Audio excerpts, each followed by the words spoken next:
Oh là là, t'as cliqué sur la vidéo là, t'as cliqué sur mes vidéos? Oh mais incroyable.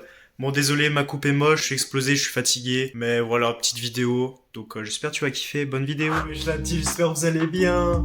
Épisode 5, pour réussir dans le trading en partant de zéro, sans acheter la moindre formation, le moindre coaching. Aujourd'hui on est le 26 janvier 2024, donc vous verrez peut-être cette vidéo le 27, le 28, je sais pas. Moi j'avais envie de vous parler parce que j'ai bien avancé en backtest. C'est pour ça, si t'es devenu riche, tout ça, je vais vous montrer est-ce que j'ai gagné des millions. En fait, je vais vous spoiler, en fait non. Donc on va aller sur le backtest. Donc stratégie, je suis toujours en super résistance, plus la moyenne mobile 200. Donc qu'est-ce que c'est ma stratégie? Voilà, je vais tracer mes zones de super résistance, donc les plus fortes on va dire. Donc là par exemple, je vais faire que des longues quand on est au-dessus de la moyenne mobile 200. Là on voit qu'on a eu un rebond assez profond. Qu'est-ce qu'on va faire? On va faire un long.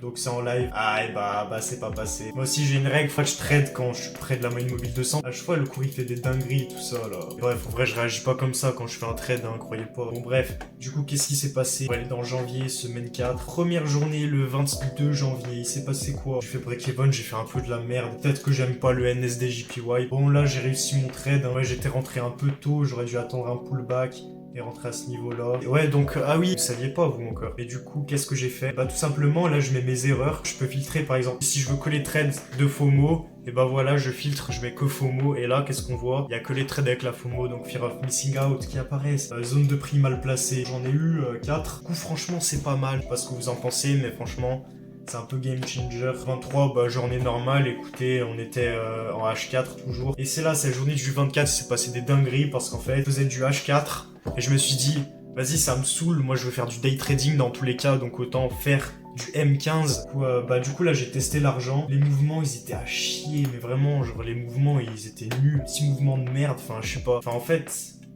non, c'est juste moi qui avait un problème, je pense, parce que... Mais bref, ça marchait pas. Du coup, je me suis dit, vas-y, fais chier l'argent, je t'aime pas. Du coup, je suis repassé sur l'or. Je me suis dit, allez, je vais en M15. Qu'est-ce qu'on voit? Que je suis très fort. Tendance haussière, avec la moyenne mobile bien basse. Voilà, après le deuxième, là, j'aurais pu faire un bon RR. J'ai repéré, hop, le rebond. Donc, point de polarité, parce qu'avant, c'était résistance. Après, c'est passé support. Et qu'est-ce qui s'est passé? La mèche, elle a mècheté sur mon stop loss. Genre j'aurais mis mon stop loss un pips plus bas, je pense que ça me sortait pas. Après, succession de trades gagnants, je me suis dit putain je suis le boss et tout. Un 6,8, je crois que c'est mon meilleur trade de tous les temps. Oh là là, c'est beau quand on voit ça. Donc j'ai fini la soirée à 15,66 de R.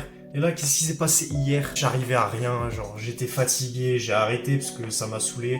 Du coup j'ai arrêté, je me suis formé parce que -1, -0, -1, -0, -0, -1.